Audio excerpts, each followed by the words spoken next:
Welcome to this episode of Season 4 of The Common Bridge, where policy and current events are discussed in a fiercely nonpartisan manner. The host, Richard Helppie, is a philanthropist, entrepreneur, and political analyst who has reached over 3.5 million listeners, viewers, and readers around the world. The Common Bridge is available on the Substack website and the Substack app. Just search for The Common Bridge. You can find the program on YouTube and wherever you get your podcasts. The Common Bridge draws guests and audiences from across the political spectrum, and we invite you to become a free or paid subscriber on your favorite medium.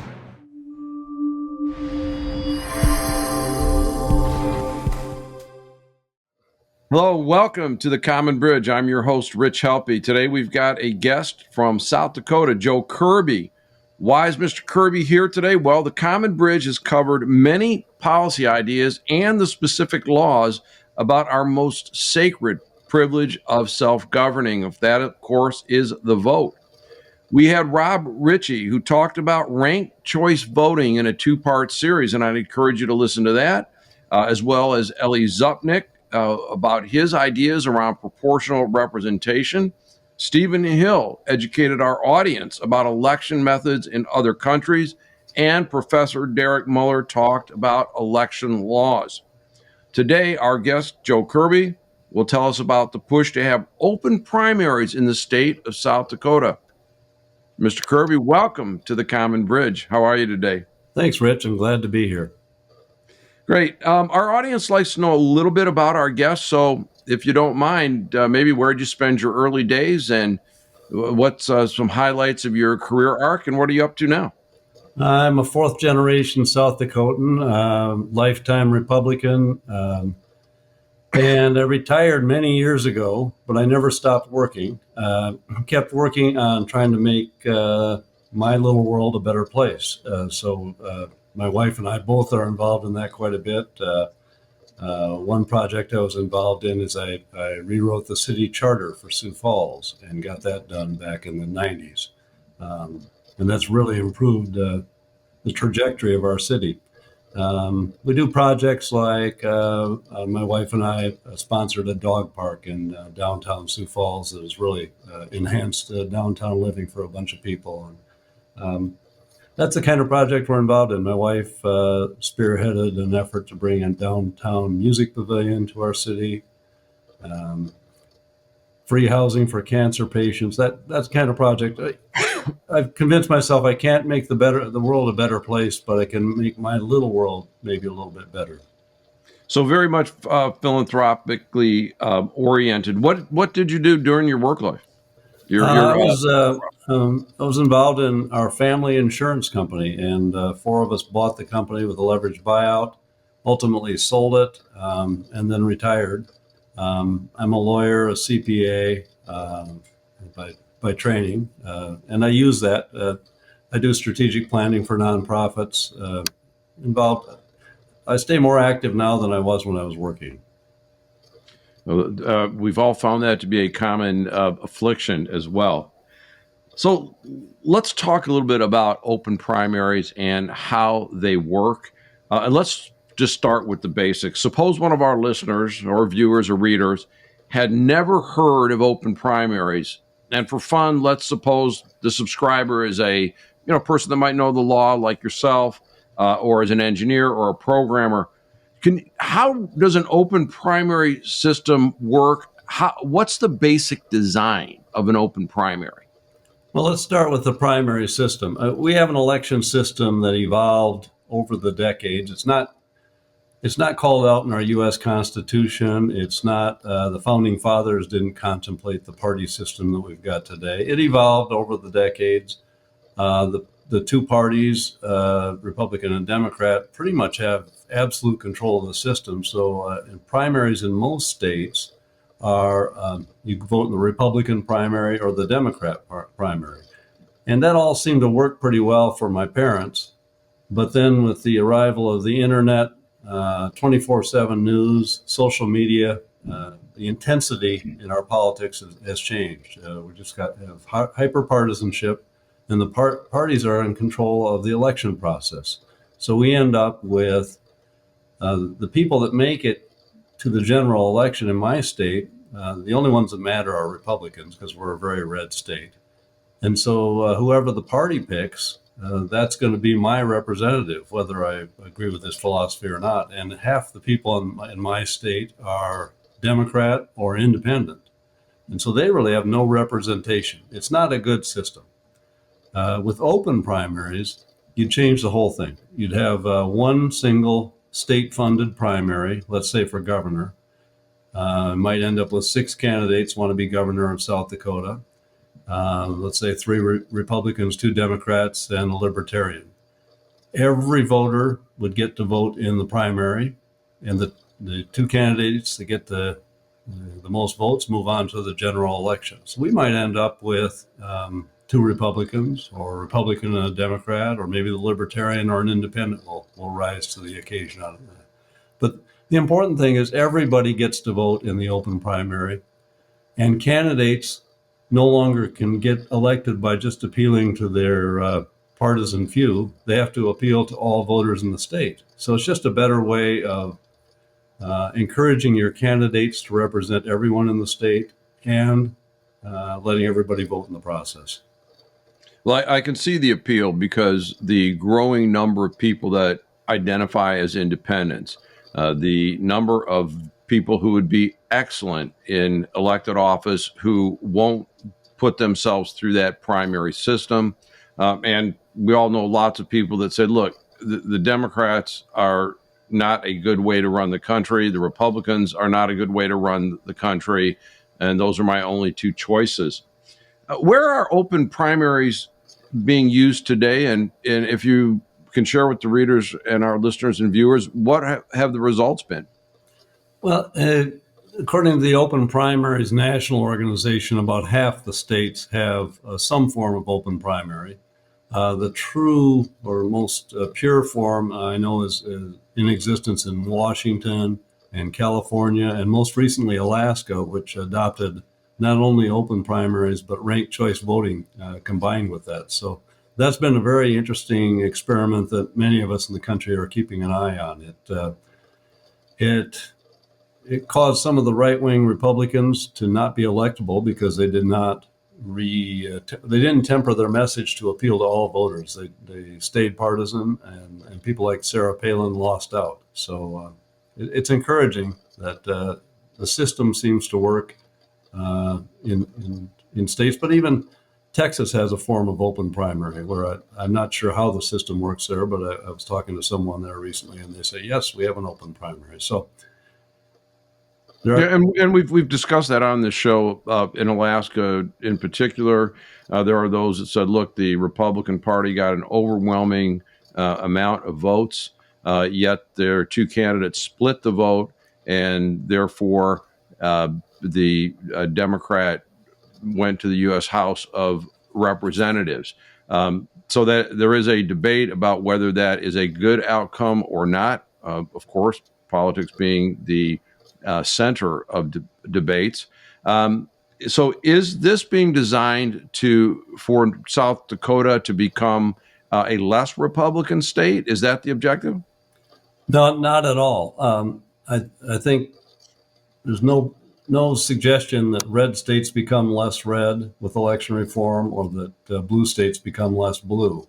In fact, the two of the states I mentioned, Washington and California, have open primaries, and they're very blue, and I don't think they've gotten less blue with the advent of election reform. I think it's just a better way, though, to get maybe more moderate versions of those blue or red. But haven't we fallen into that trap already? I mean, I'm listening to your nomenclature, red and blue. I don't identify people like that, and I don't identify states like that. But isn't that really giving in to this partisan mindset? We have a Republican Party. We have a Democratic Party. They're vying for attention. And as we said at the top of the show, a lot of people are, saying a pox on both their houses. So, are we too far past the point where reform is possible? And to your point, if California changed the system with no change in results, why is this the right time and the right solution for South Dakota? Well, I think my state's a good example. We're very red, but the legislature is further right than the rest of us. I don't think the legislature represents average South Dakota values. We're a very conservative state. Even my Democrat friends are very conservative people. We're not going to change no matter what the election system is. But when you have a system controlled by one party, the Republican Party in this case, and if any of their legislators or representatives show the slightest inclination to work with the Democrats, well, at the next primary, they get taken out by a more loyal Republican. Mm-hmm. And that's the way the system works. The party enforces loyalty. So you end up with a legislature and other elected officials that are as far right as they can go in our state. And that's out of touch with the rest of us. We notice them taking stronger stances on social issues than we might take. And then when the people use initiative to pass something like as we did, we passed medical marijuana and recreational marijuana, they undo it. They have an inclination not to give the people what they want. So I want to see our legislature be more in touch with the values of South Dakota. Okay. That's a great goal.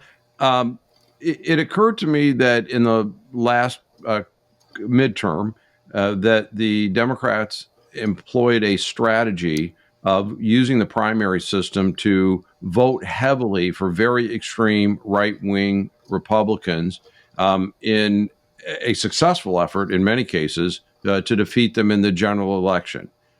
Under an open primary system, what would happen to that tactic? That was crafty of them, and that's what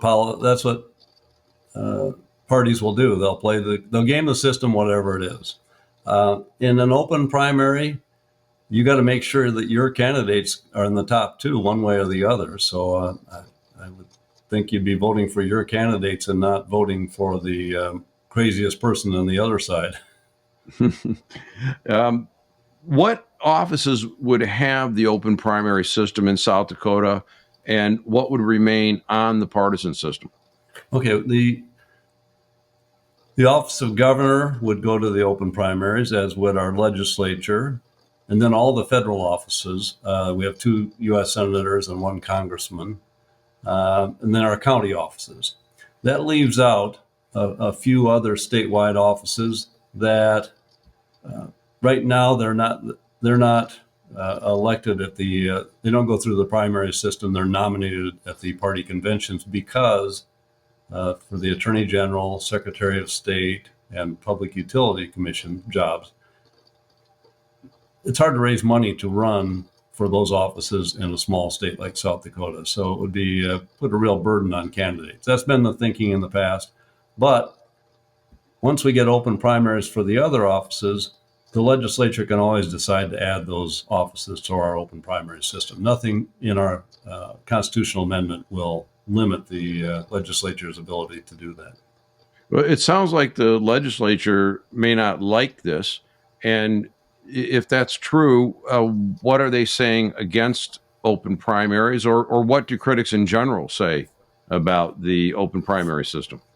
Let me give you a little background. In 2016, we made our first open primaries effort in South Dakota. It was combined with nonpartisan elections. The people that put the proposal together, and I wasn't one of them, we're going to remove the labels so that you wouldn't know when Rich Helppie ran what party he represented.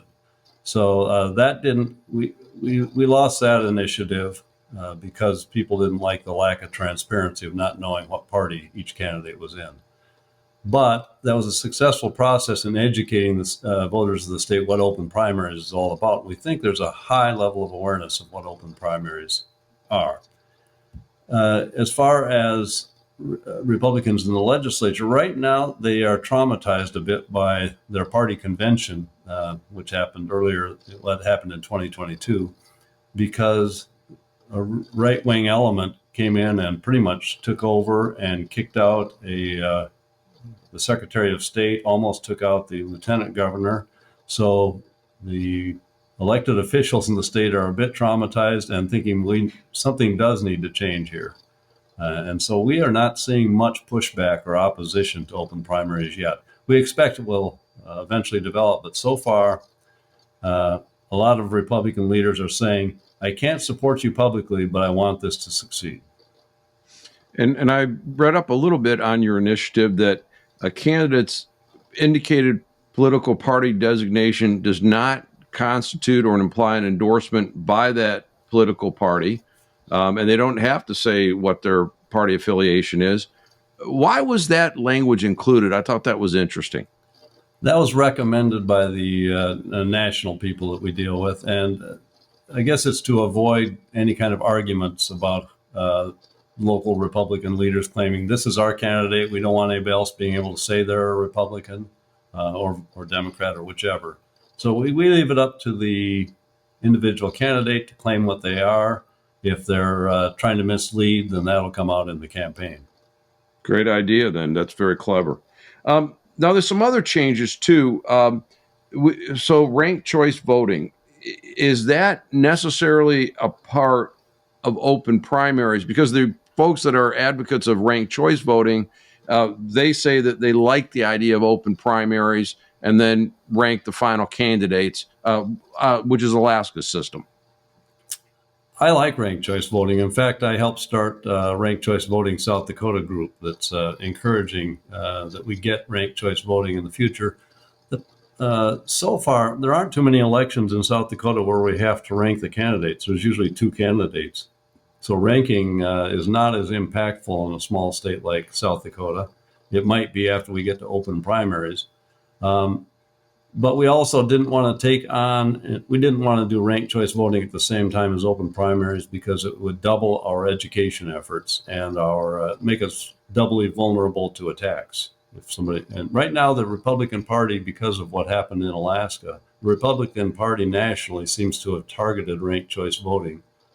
They've got legislatures in our state and other states considering bans on ranked choice voting, which is kind of humorous. It's humorous in South Dakota because ranked choice voting is not allowed by our election laws. So banning it it doesn't accomplish anything. You're trying to drive that nail in a little deeper, apparently, like that.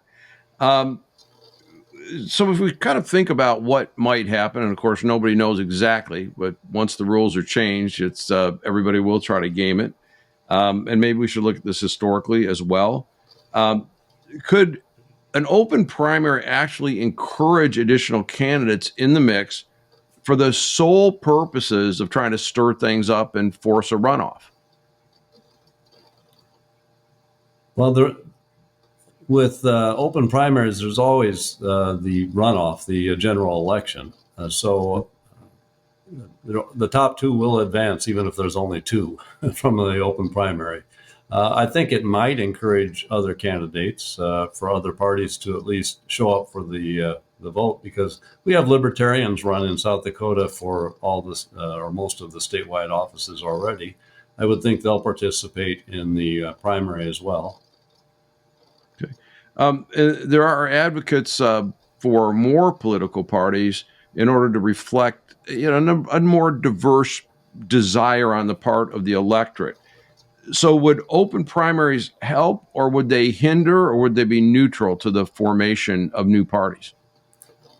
I don't know. I honestly don't know, Rich, if that would change it. I don't see that it creates a problem. I do think, on a side note, it's interesting that the state of South Dakota has estimated that 50,000 additional people will be voting in our primary if we get open primaries. That's part of their fiscal impact statement. And so that's 50,000 people that aren't voting now, that are moderate or independent or disenchanted with the party system. So those people will want a voice one way or the other, and I'm not sure what their persuasion might end up being. Yeah, I'm trying to think that through as well. And, part of me says, well, there'd be an opportunity. Someone came to me and said, we want you to run as an independent, not affiliated with anybody. It's like, I might do that, but I certainly wouldn't go through a primary system or be beholden to either party structure. If I were to consider, I would never consider being a candidate, but I'm just saying hypothetically. And I'm wondering how political parties might change their strategy. Would they come forward with fewer candidates, or would they try to flood the zone, soak up as many as votes as they could? And could a candidate with minimal support just withdraw and throw their support to a person of their party? And I'm wondering how incumbents might handle this versus a challenger. Any thoughts about what you would expect if we had open primaries in South Dakota and the election was held and you looked at it? What do you think might happen, and what might shock you? I just don't know, Rich. I don't know what to expect. That'll be up to the candidates. I would think the parties will be less involved in picking people. And in fact, they'll have less control over the people that get elected. Which is one of the benefits. We might get, let's say, a U.S. senator who's a Republican who is a moderate and goes out there and listens to the Democrats and deals with them, and maybe sometimes votes in directions that the national party doesn't like. And as long as we support him in South Dakota, that person will continue to get reelected. That's one of the beauties of open primaries, is winners are less beholden to their parties. So parties will continue, definitely will continue, but they'll be less powerful. They'll have less of a grip on the people that win or will get nominated. I'm guessing this is just another disintermediation that technology's provided us. There's lots of companies that have gone out of business because their place in the economic ecosystem has been obviated by technology. And potentially some of the technology that we have, we should be voting on an app under secure method, just by way of example. We don't need parties to organize and bring us candidates. So potentially this could be signs of better days ahead. But I just wonder, is it possible to get our country to compromise? I think it's almost impossible to get the Democrats and the Republicans to compromise as parties, but as individuals seems to be a lot more room to meet in the middle. Any view on that? Well, our congressman from South Dakota is a Republican, but this is an insult. I'm going to call him a moderate. He would hate to hear anybody call him that. But wait a minute, I'm trying to understand. Hey, no, do not call me reasonable. I'm not that person. Yeah.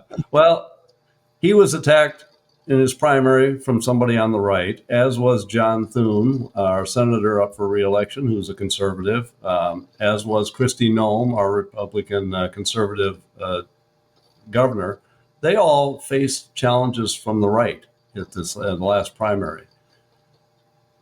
That kind of craziness is in the current system. The new system will not have that. I mean, they'll all be facing people from the right and left, but if they gather on the bell curve of voters, candidates will be smart to go for the middle big section of voters and become a bit more moderate. Indeed, I'm still trying to wrap my head around people trying to get to the right of some of those folks that are seen as reasonable conservative people. But also this week we had Bernie Sanders, who was to the right of Joe Biden when asked to define equality versus equity. So strange times indeed. Joe, what action or actions would you recommend people take today if they're interested in open primary system in South Dakota, if they're residents of South Dakota, or in their own states? Is there something that they can do? There are open primaries initiatives in many states. So I guess one of the first things an individual could do is check and see what's going on in their own state and support ranked choice voting or open primaries, any of those efforts to take some of the hyper politics out of our politics. And how can they find out more about the organization that you represent? Well, we have a website. I'm drawing a blank on it right now. South Dakota, it's sdopenprimaries.org. We're also on Facebook, South Dakota Open Primaries. National group is openprimaries.org. reach out to us. We obviously need money, and we're mounting campaigns. And in some states, there's campaigns to keep the open primaries where the parties are targeting, trying to get back to a closed primary system. And it's all about power. And it can be with the voters in an open primary, or it can be with the parties in a closed primary. I guess a big question I have is that, once the election's over, what's going to happen on a national level? Look, once they get to Washington, we know that Kevin McCarthy's there. We know that Nancy Pelosi's there. We know that Mitch McConnell's there. We know that Chuck Schumer are there. They're waiting. They're waiting with campaign money that they control. They're waiting with committee assignments that are very key to building a track record. How can an open primary help break that hyper partisanship that is ruining the country today in so many ways and thwarting our progress once they get to Washington? Well, if we can get enough states that have election systems that don't reward partisanship, let's say we get 5 states that are like Alaska seems to be, where the people that survive are going to be moderate. They're still party members, but they're not hyper partisan. That would be 10 U.S. senators. That could be a group of senators that vote both ways, depending on what the proposal is. They look at issues on their merits and no longer have to listen to the party. They can ignore the national party and the congressional leadership and vote their hearts and minds. And they can't be punished. They can only be punished by their voters back home. And the voters back home, with the well-designed non-party rewarding system, will continue to reelect them. So if this works, people in Washington, instead of representing their party above their country and above the people that elected them, would actually represent the voters that sent them there. Kind of a novel concept. I think that's in the Constitution someplace, or in the design of our constitutional republic. That's the system I learned when I was a kid, and the system is broken. Again, I think the internet, social media, and 24/7 news have broken it, and we need to do something. Indeed. We're at the date that we're recording this, we're at the beginning of the release of video from the January 6th. You've got one slickly produced version over here. You've got another slickly produced version over there. Someplace in there, there's actually context, right? What happened? Only things that we were able to witness in real time can we really evaluate. And I'm a perpetual optimist. If something like an open primary can bring us more representative government, then perhaps that will also spur the media to actually get back to doing reporting. Kind of a novel concept, I know. Joe, what did we not cover today that perhaps we should have covered? I think we've covered it all. It's hard to argue, in my view, against the election reforms, ranked choice voting or open primaries. They seem to be a better system. The current system is obviously broken. I get a bit frustrated with friends who watch Fox News or watch MSNBC too much and pull their hair out and say there's nothing, they fret without doing something about it. Well, election reform is something we can all get behind and get back the system that we had in the mid 20th century. Yeah, I concur. I hope we can get back to something better or go forward to something better. Any closing thoughts for the listeners, the readers, and the viewers of the Common Bridge? No, at this point, I hope more states will, if they don't already have an effort to reform their elections, I hope they'll get active. And the more supporters we have, the less power the parties will have to stop us. And that's a great and noble goal. We've been talking today with Joe Kirby from South Dakota about open primaries and a ballot initiative to bring open primaries to most of the statewide elections in the state of South Dakota. Please keep an eye on South Dakota. Please visit the website, the Facebook page, and other social media to learn more about this important issue. And so, with our guest, Joe Kirby, this is your host, Rich Helppie, signing off on the Common Bridge. Thanks for joining us on the Common Bridge. Subscribe to the Common Bridge on Substack.com or use their Substack app, where you can find more interviews, columns, videos, and nonpartisan discussions of the day. Just search for the Common Bridge. You can also find the Common Bridge on Mission Control Radio on your Radio Garden app.